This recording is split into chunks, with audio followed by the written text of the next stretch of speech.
ነበር። በጣም ጥሩ። አንድ የመጽሐፍ ቅዱስ ክፍል ሰጥህና በስላሴ ትምህርት ትፈታልኛለህ።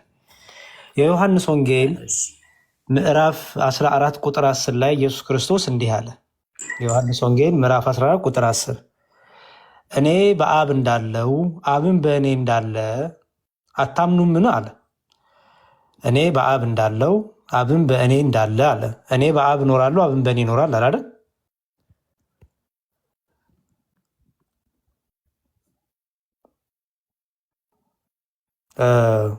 ጠፋው አለው አለ ሬዶ ወንድማችን ካስ ይኸውልህ እንትን አትበል እሺ። ከላይ ባትወጣ እዚሁ እኛ እናነብልሃለን የምትፈልገውን ነገር ከላይ ባትወጣ እሺ። እኔ በአብ እንዳለው አብን በእኔ እንዳለ አለ። እኔ በአብ እኖራለሁ አብን በእኔ ይኖራል እያለ ነው አይደል ጌታ? የስ እሺ፣ በጣም ጥሩ። ወልድ በአብ ውስጥ እንዴት ነው የሚኖረው? ወይም ወልድ ለአብ ምን ሆኖ ነው የሚኖረው? ትክክል። አሁን በመጀመሪያ መገንዘብ ያለብን አብ ወልድ ውስጥ ወይም ወልድ መንፈስ ቅዱስ ውስጥ ወይም መንፈስ ቅዱስ ውስጥ አብ ውስጥ ሳይሆን የሚኖረው የስላሴ እውነት ስላሴ የሚባለው ነገር በአካል ሶስት በመለኮት አንድ ቢሆንም በአካል ሶስት መሆኑን መመልከት ያስፈልጋል። የሚለው ሀሳብ ወንድም ተረድቻለሁ። አዎ ከጥያቄን ብቻ አድሬስ አድርግ ፕሊዝ።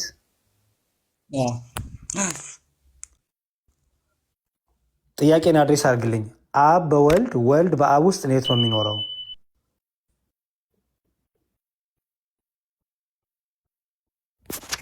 ሀሳብ የደህንነት ሀሳብ የመጀመሪያ እቅዱ ወይንም የዘላለም ሀሳቡ የአብ ነው።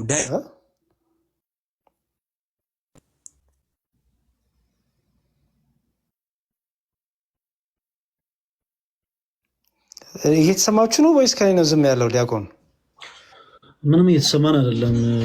ወንድማችን ካስሽ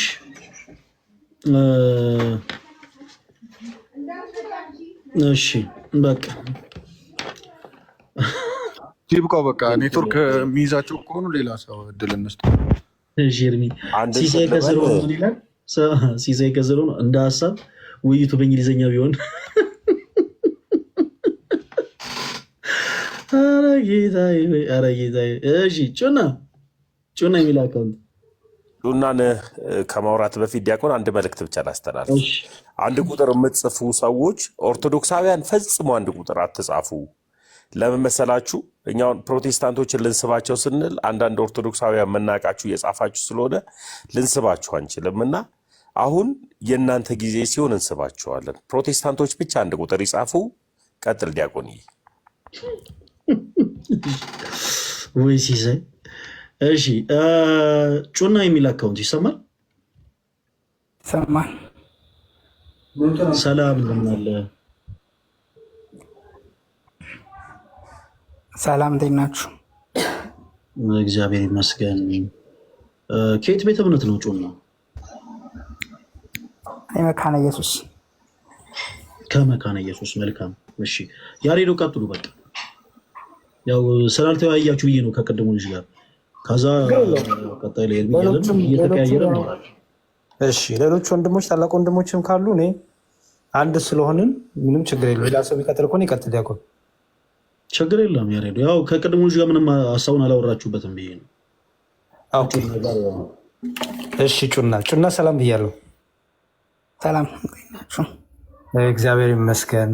ዛሬ ርዕሳችን ያው ነገረ ስላሴ ነውና ነገረ ስላሴን ለፕሮቴስታንቶች እናድርስ። ምክንያቱም አያውቁትም።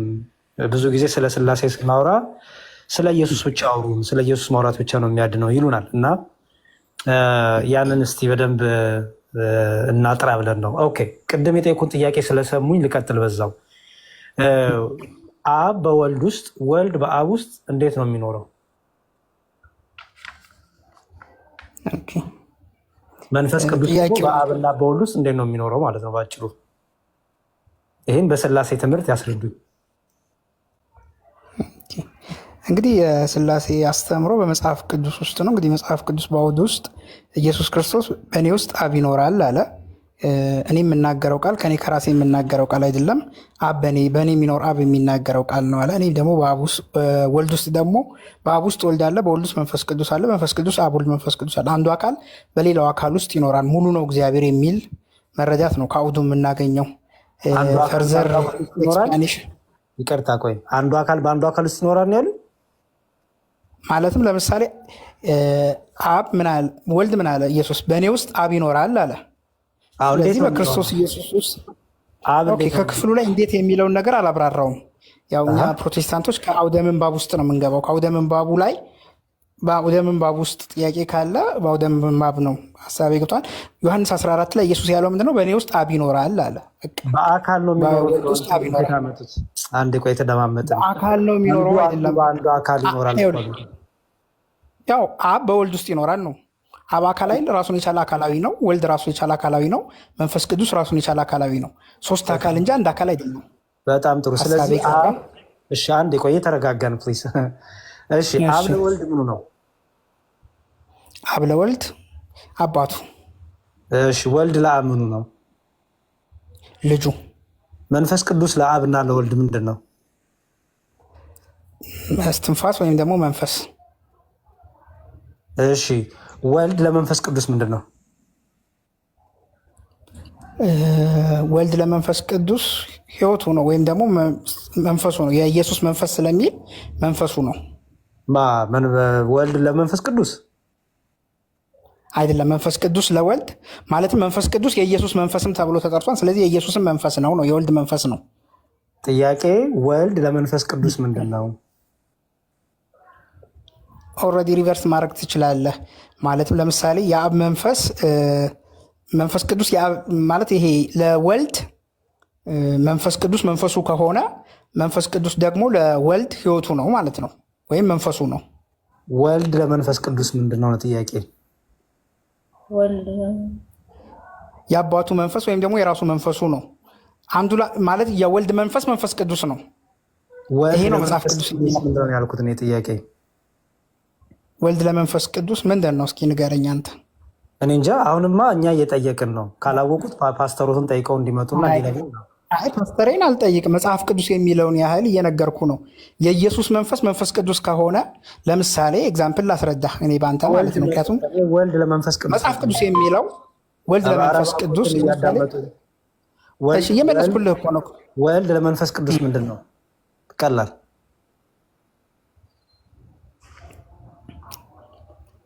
ወልድ ለመንፈስ ቅዱስ ምኑ ነው?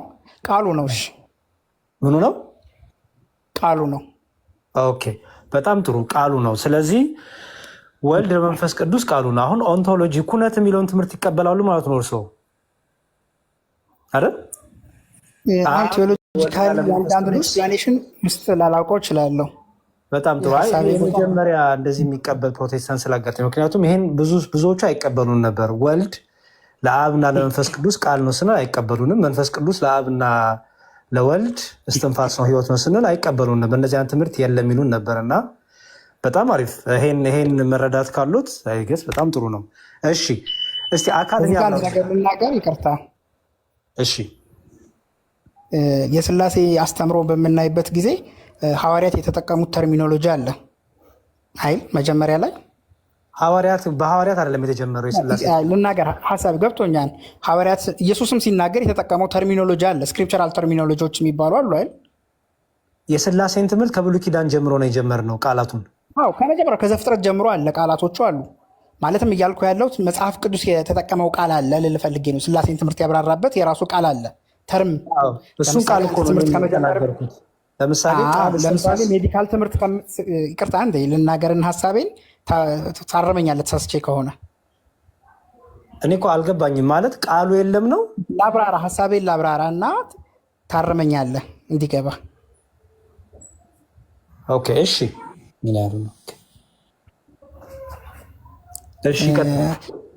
ከዘፍጥረት ጀምሮ መጽሐፍ ቅዱስ የተጠቀመው ወርድ አለ ማለት። አሁን ለምሳሌ ባዮሎጂ ስንማር ተርሞችን መጀመሪያ እንማራለን ቀድመን አይደል?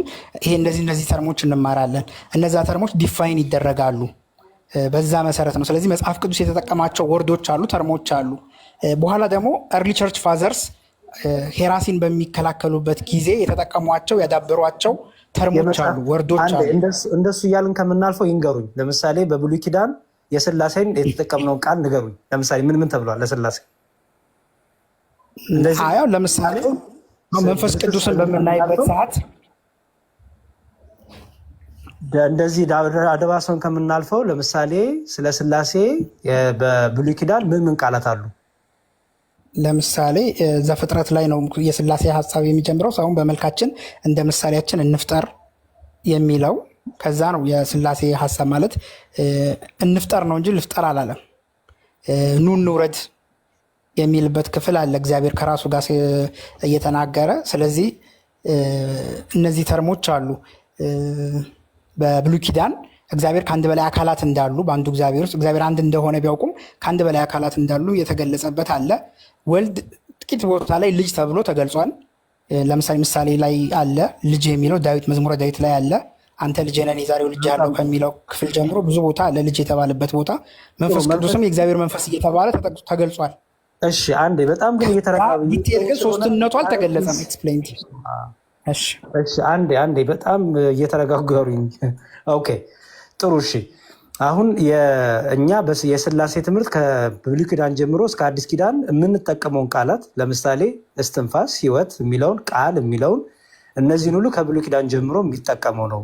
የስላሴ ነገር በአዲስ ኪዳን ላይ አዲስ የተጀመረ ነገር አይደለም። በብሉይ ኪዳንም ጀምሮ የነበረ ነው ትምህርቱ።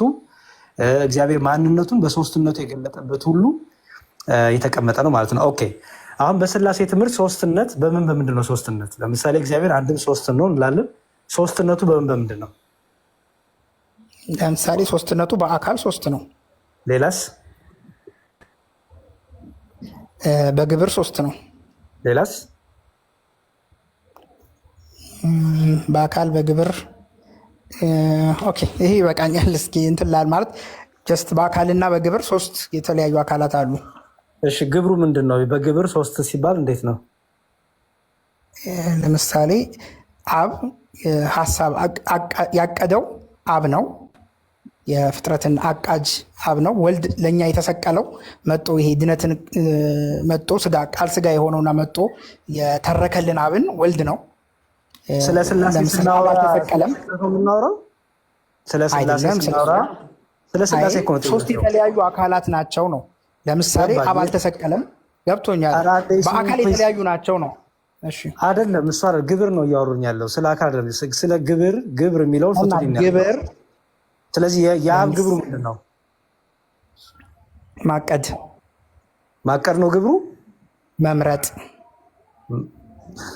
የወልድ ግብሩ ምንድን ነው?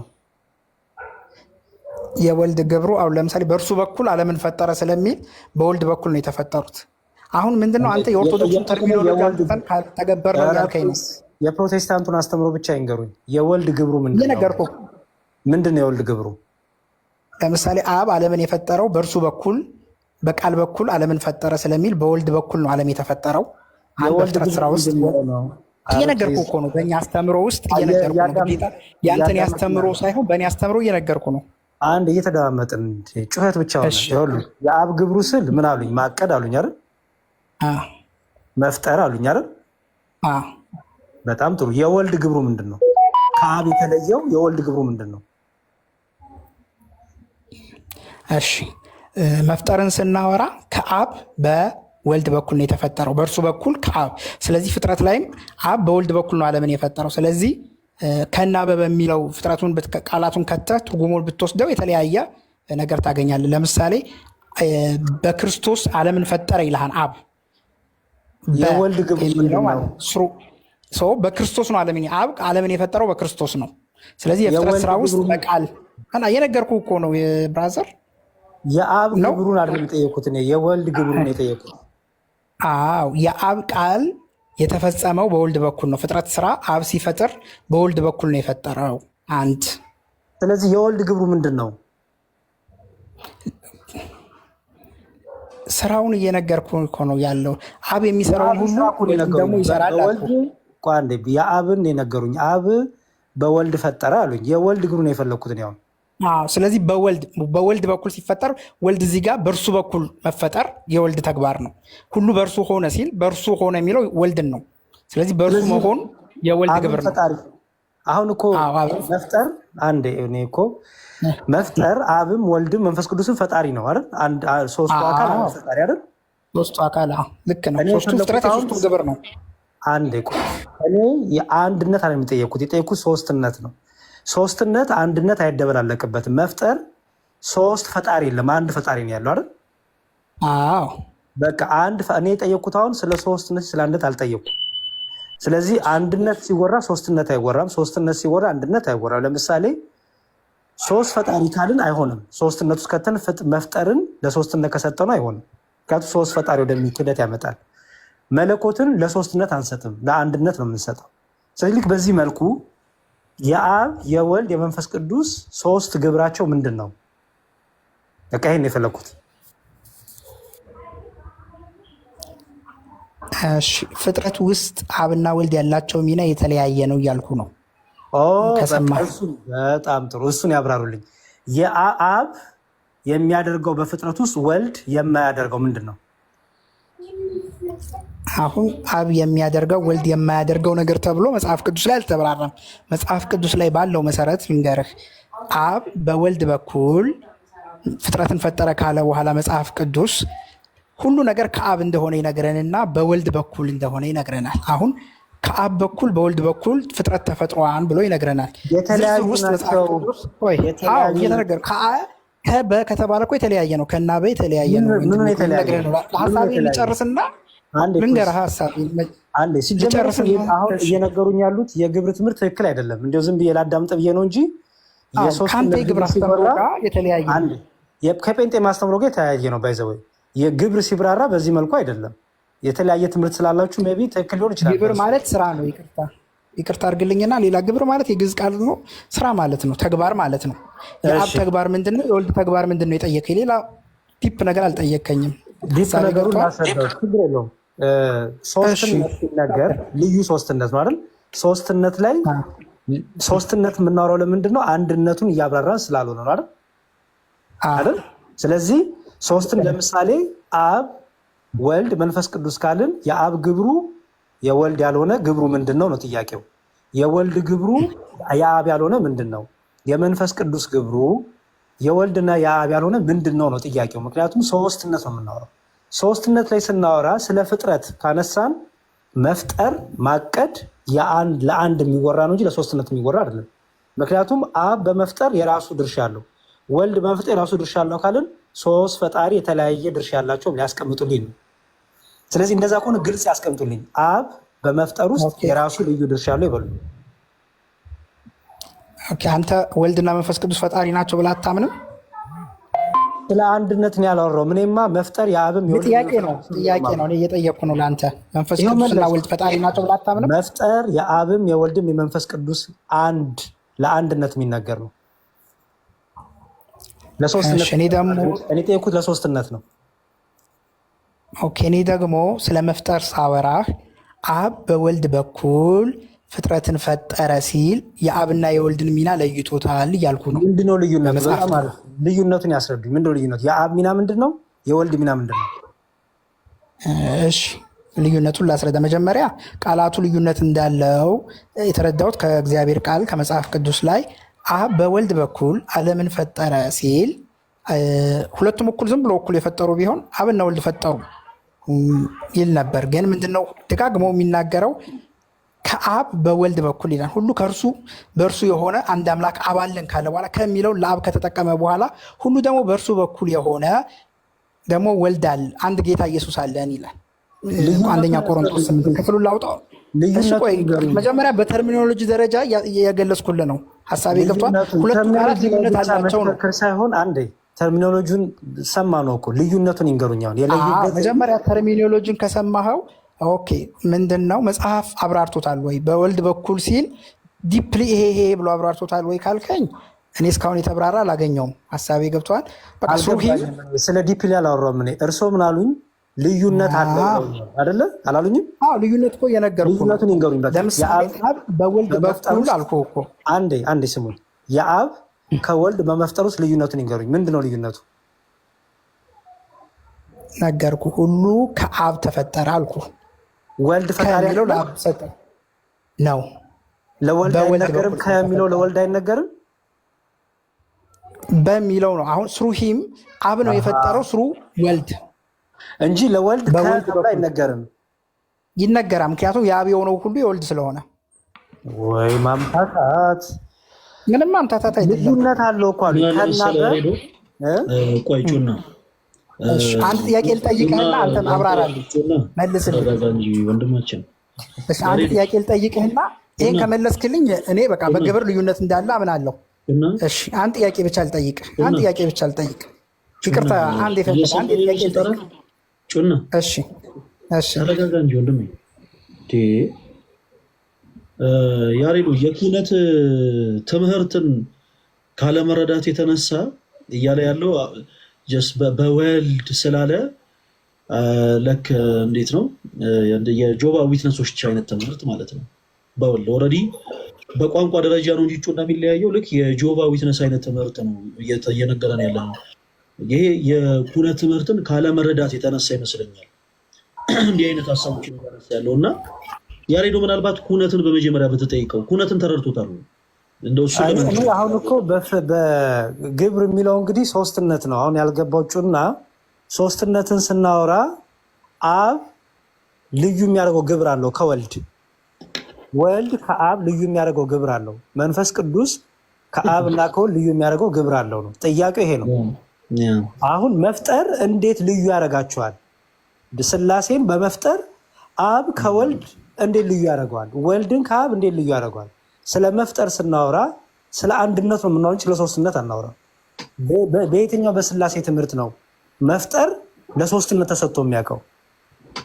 ሶስትነት ስናወራ እኮ ልዩ ሶስትነት ነው የምናወራው። አብ ወልድ አይደለም እያልን ነው፣ ወልድ አብ አይደለም እኮ እያልን ነው። ስለዚህ እዚህ ውስጥ ከተን መፍጠርን ሶስትነቱን ልንከት ነው። እኔ አሁን ኩነት እንዲሁም ኩነትማ በጣም እንዲሁም ለሱ በጣም እንትን እንዳይለው አሁን እዚህ ላይ ራሱ ገና ግብር ላይ እኮ መቼ አልተግባባ ነው። ጩና እንደዚህ እናደርግ። ለምሳሌ የኔን እስቲ ገለጻ ስማውና ከዛ ካልተመቸ አልተመቸኝም ትለኛለሽ። ምክንያቱም መማማር ስለሆነ እኔ የምፈልገው። ኦኬ ወልድ በስላሴ ዘንድ የግብር ሶስትነት የሚባለው አብ አባት ነው፣ ወልድ ልጅ ነው፣ መንፈስ ቅዱስ ሰራጺ ነው። ይሄ ብቻ ነው የግብር ሶስትነት ማለት። የኛ የስላሴ ትምህርት አብ ግብሩ መውለድ ነው፣ አለቀ። መወለድ ሆኖ አያውቅም። ወልድ ግብሩ መወለድ ነው፣ መውለድ ሆኖ አያውቅም። መንፈስ ቅዱስ ግብሩ መስረጽ ነው፣ መወለድ ሆኖ ግብሩ አያውቅም። ወይም ደግሞ መውለድም ሆኖ ግብሩ አያውቅም።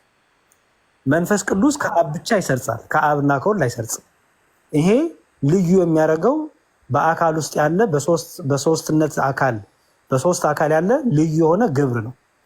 እዚህ ግብር ውስጥ ለምሳሌ አይተኝ ከሆነ በዚህ በዛ አላልኩም፣ በከ ምናምን ነገር ወለድና መስረጽ የአብ ግብሩ አይደለም። ወልድ ግብሩ መወለድ ነው ከአብ፣ መስረጽ ግን አይደለም። መንፈስ ቅዱስ ግብሩ ከአብ ብቻ ይሰርጻል፣ መወለድ ግን ግብሩ አይደለም። ከዚህ ውጪ ወደ መፍጠር ከመጣ የእኛን የክርስቲያኖችን ትምህርት መፍጠር የሚለው ለመለኮት ባህሪ ሆኖ የሚነገር ስለሆነ መፍጠር ባህሪ ከባህሪ የሚመነጭ የባህሪ ትንታኔ ስለሆነ ባህሪ ደግሞ በአብ በወልድ መንፈስ ቅዱስ ግን ዘንድ አንዲት ናት። ስለዚህ መፍጠር፣ ማቀድ፣ መወጠን፣ ማወቅ፣ መስራት እነዚህ ሁሉ አንድ ነው። ለአብም ለወልድ መንፈስ ቅዱስም አንድ ነው እንጂ የተለያየ ነው ብለን የምንናገረው አይደለም። ይሄ ንግግር ይሄ ትምህርት ትቀበለዋለች ሳትቀበለው? ከተርሚኖሎጂ ሌላ እቀበለዋለሁ ማለት ምንድን ነው?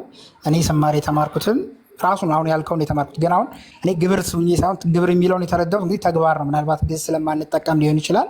ተግባር ነው እኔ ግብር የሚለውን የተረዳሁት። አሁን አንተ ያልከኝን የተማርኩት ምንድን ነው? ማንነት በሚለው ነው። የአብ ማንነቱ አባትነት ነው። የወልድ ማንነቱ ወልድ ልጅነት ነው። የመንፈስ ቅዱስ ደግሞ ሰራጺነት ነው። ስለዚህ እሱን እስማማለሁ። ግን አሁን ምንድነው እዚህ ጋር ተርሚኖሎጂ ግብር የሚለው ተርሚኖሎጂ ብቻ ነው እንጂ የለየን ሀሳቤ ገብቷል። ለዛ ነው ተርሚኖሎጂን መጀመሪያ ዲፋይን እና አርግ። ተግባር ካልከኝ እንለያያለን። አሁን ቆይ የኔን ሀሳብ ልንገርህ። ሀሳቤ አሁን ያንተን ሀሳብ ተቀብዬዋለሁ ሙሉ ለሙሉ። ሀሳቤ ገብቷል ከአንድ ነገር በስተቀር። ቆይ አንዴ ይቅርታ ልጨርስ። ሀሳቤን ባታስቆመኝ ደስ ይለኛል። አሁን ያንተን ሀሳብ ተቀብዬዋለሁ አሁን ባልከኝ ዲፊኒሽን ማለት ነው። ምክንያቱም ቃላት ለመግባባትነት የምንጠቀማቸው ናቸው። ሀሳቤ ገብቷል። ስለዚህ ግብር ብለህ አባትነትን ልጅነትን እና ሰራጺነትን ነው እንደ ግብር ተርሚኖሎጂውን የሰጠው። ስለዚህ በዛ መሰረት ከሄድን አዎ ያልከው ነገር መፍጠርን በባህሪ ውስጥ ስለከተትከው ማለት ነው። እኔ ደግሞ ግብር የሚለውን የተረዳሁት ተግባር በሚለው ነው።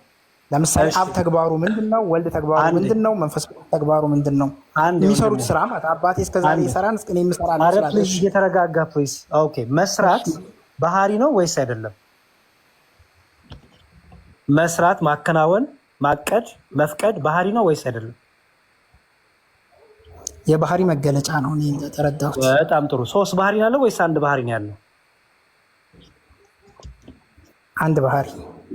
ሶስት ባህሪ የለም አይደለ? አብ ከወልድ የተለየ ባህሪ የለውም። ወልድ ከአብ ከመንፈስ ቅዱስ የተለየ ባህሪ የለውም አይደል? የለውም። ስለዚህ ስለመፍጠር፣ ስለማቀድ፣ ስለማከናወን፣ ስለመስራት ስናወራ ሶስትነት ነው ወይስ አንድነት ነው? ኦኬ አሁን እዚህ ጋር ትንሽ ጥያቄ የሚፈጥር ነገር አለ። ምክንያቱም አሁን ግብር ብለህ አሁን ለምሳሌ መሰቀል ለምሳሌ ተግባር ነው። ስለ ስላሴ ስናወራ ስለ ስላሴ ስናወራ የምናወራው እኛ ሳንፈጠር ስለነበረው ፍጥረት ሁሉ ሳይፈጠር ስላሴ በሶስትነቱ ነበር አልነበረም? ነበረ። ስለዚህ ወልድ ስጋ ከመሆኑ በፊት የነበረውን ወልድ ስጋ ከመሆኑ ብቻ ሳይሆን ወንድሜ በቃ ፍጥረት ሁሉ ከመፈጠሩ በፊት ስላሴ በሶስትነቱ ነበር አይደል? ጊዜን ገደብ አድርገን ነው እያወራን ያለነው። እንደዛ ከሆነ ማለት ወልድ ስጋ ከሆነ በኋላ ስላሴ ፈርሷል አልፈረሰም አይደል? ነበር ወይስ አልነበረም እኮ ነው ያላችሁ። ምን ሆነ ነው የስላሴ ትምህርት ማለት? ይኸውልህ ወንድሜ የስላሴ ትምህርት ማለት ከፍጥረት በፊት በነበረው ብቻ ነው። አንዴ አትግቡ ፕሊዝ። ከሌላ ሰው ጋር ታወራላችሁ ሁለተኛ ያላችሁት። አንዴ ወንድሜ የስላሴን ትምህርት ስናወራ ይኸውልህ የስላሴን ትምህርት ስናወራ ስለ ክርስቶስ ቤዛነት አይደለም የምናወራው። በደንብ አስተውል ወንድሜ። የስላሴን ትምህርት ስናወራ ክርስቶስ ተገረፈ የምናወራው አይደለም። የስላሴን ትምህርት ስናወራ ሰዎች እንዴት ዳኑ አይደለም ትምህርቱ። እሱ ስጋዌ ተብሎ ስለ ነገረ ስጋዌ ሲባል የክርስቶስ ሰው መሆን የሰዎች ማዳን ሁሉ እዛ ውስጥ ይነሳል። ስላሴ ስትል ግን ስለ ክርስቶስ ቤዛነት አይደለም የምታወራው። ስላሴ ስትል ስለ ክርስቶስ መገረፍ አይደለም፣ ስለ ሰዎች መዳን አይደለም የምታወራው፣ ስለ መስቀሉ አይደለም የምታወራው። ስላሴ ስትል የእግዚአብሔርን ማንነቱ ነው የምታወራው። በሶስትነት በአንድነቱ ያለውን ማንነቱ ነው የምታወራው። ኦኬ ሶስት ስም ምንድነው? አንድ ስም ምንድነው ነው የምንለው። አሁንስ ገባ? እሺ ተረዳው። እኔ ልል የፈለግኩት ነገር ምንድን ነው መሰለህ እያልኩ ያለሁት ለምሳሌ ተግባርን በምናወራበት ሰዓት መንፈስ ቅዱስ ለምሳሌ ኦኬ ከፍጥረት በፊት ተግባር አሁን ግብር የሚለውን ነገር ወይ ማንነት ነው። እስኪ ግብር የሚለውን ቃል ዲፋይን አድርግልኝ። ይቅርታ ወይ እሱ ሊሆን ይችላል ትንሽ ልዩነት የፈጠረብኝ ማለት ነው። ግብር የሚለውን የማውቀው ተግባር ስራ። ለምሳሌ መንፈስ ቅዱስ መጥቶ በእኛ ህይወት ውስጥ የሚሰራው ስራ ገብቶሃል አይደል? እሱን ተግባር ነው። ስለ ስላሴ ሲወራ ለምንድን ነው ስለኛ የሚወራው? እኔ እኮ አልገባኝም። በእኛ ውስጥ መንፈስ ቅዱስ የሚሰራው ተግባር ስለ ስራ ነው እያወራን ያለን። ስለ ስራ ነው እያወራን ያለን። ሀሳብ ገብቷል። ስለዚህ ቃላቶቹ ናቸው። ምናልባት ሀሳብህን እኮ ትክክል ነው ብያለሁ፣ ሙሉ ለሙሉ ደግፌያለሁ። ግን የተጠቀምካቸው ተርሚኖሎጂ ላይ ልዩነት አለኝ ነው ማለት የሆነ ቋንቋ በአንተ ቋንቋ የለም የተማርኩት ነው ስማር ስላሴ። ስለዚህ እሱ ላይ ፎከስ እናድርግና በቃ በጣም ብዙ ሰውም ስላለ የማይሰለች እንዲያውም እንደዚህ እናድርግ። ኦኬ ለምሳሌ መፍጠር፣ መግዛት፣ ማቀድ፣ ማወቅ፣ መወሰን፣ መፍረድ ለሶስትነት የሚነገር ወይ ስለ አንድነት የሚነገር?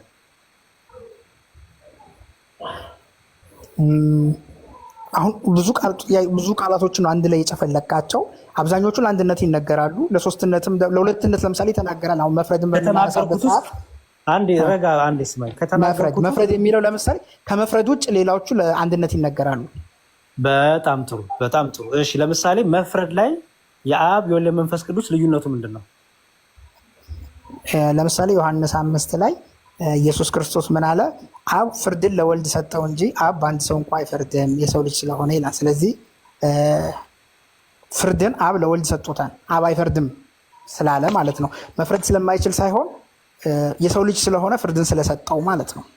ስለዚህ ለይቶ ተናገረው ፍርድን ማለት ነው። አብ አይፈርድም ባለ ሰው እንኳ ለወልድ ሰጠው ይላል። አንዴ እሺ፣ አብ አይፈርድም፣ መንፈስ ቅዱስም አይፈርድም። አሁን አይፈርድም የሚለው ፍርድን የሚለው በዮሐንስ 5 አውድ ውስጥ የትኛውን ፍርድ የሚለውን ጥያቄ ያመጣል። እኔ እንደተረዳሁት በአውድ ውስጥ በሰው ልጆች ላይ መጨረሻው ዘመን ላይ የሚፈለረው ፍርድ በሙታና በሕያዋን ሊፈርድ የተዘጋጀው ወልድ ነው። እኔ ስለ ስላሴ እያወራ ነው አይደል? አሁን ገብቶኛል። ስለ ስላሴ ተግባር እያወራ ነው። ስላሴ ስናወራ ቆንዴ ስለ ስላሴ ስናወራ ከሰው ለይተህ አታወራም። ከሰው ለይቼ ላውራው ካልክ መፍረድ የሚለው ከሰው ለይቼ ማወራዋለሁ። እኛ ኦርቶዶክሲያን ከሰው ጋር እናያይዘውም። ስላሴን ለማስተማር እኔ እንዴት ዳንኩም ብዬ አይደለም የምጀምረው። የስላሴን ለማስተማር ክርስቶስ መስቀል ተሰቀለ ብዬ አይደለም የምጀምረው። የስላሴን ስናስተምር እግዚአብሔር ራሱ ይሄ ነው በቃ። ሰውም ሳይፈጥር ዓለማት ሁሉ ሳይፈጥር እግዚአብሔር በሶስትነቱ ነበር አልነበረም? ነበር አይደል? ነበረ። በሶስትነቱ በነበረ ጊዜ በፍርድ የተለያየ ነው እግዚአብሔር? ልጠይቅህ ጥያቄ። እኔን አትጠይቀኝ ፕሊዝ፣ ቶሎ መልስልኝ። በፍርድ የተለያየ ነው እግዚአብሔር? ሳይፈጠር ማን ላይ ነው የሚፈርደው? ፍርድ እኮ የሆነ የሚፈረድበት አካል አለ፣ የሚፈርድ አካል አለ። ለይተህ እንዴት ነው የምታወራው? ነው ወንድሜ ያልገባኝ ነገር። ዓለም ከተፈጠረ በኋላ እሺ፣ አንዴ ዓለም ከተፈጠረ በኋላ በፍርድ የተለያዩ ስላሴ? ለምሳሌ የመጨረሻውን ፍርድ አብ አይፈርድም አልኩህ እኮ። አሁን ነገርኩህ እኮ ለወልድ ሰጠው አልኩህ። ስፔሲፊክሊ ወልድ ማለት እሺ፣ አብ አይፈርድም ማለት ወልድ ብቻ ነው የሚፈርደው ማለት ነው። የመጨረሻውን ፍርድ ሙታና ፍርድ የተደረገው ወልድ ነው። በአጭሩ የፍርድ ቀለት የአብ ስራው ምንድን ነው? የአብና የመንፈስ ቅዱስ ስራ ምንድን ነው? ምን በፍርድ ቀለት ፍርድን ሙሉ ለሙሉ ለወልድ ሰጥቶታል ይላል። በቃ ዲፕሊ መጽሐፍ የሚነግረኝ እስከዛ ነው። እስከተጻፈው አላልፍም። በቃ አብ አንድ ሰው አይፈርድም ፍርድን ለወልድ ሰጠው ካለ እሱን ነው የምቀበለው። ሀሳቤ ገብቷል።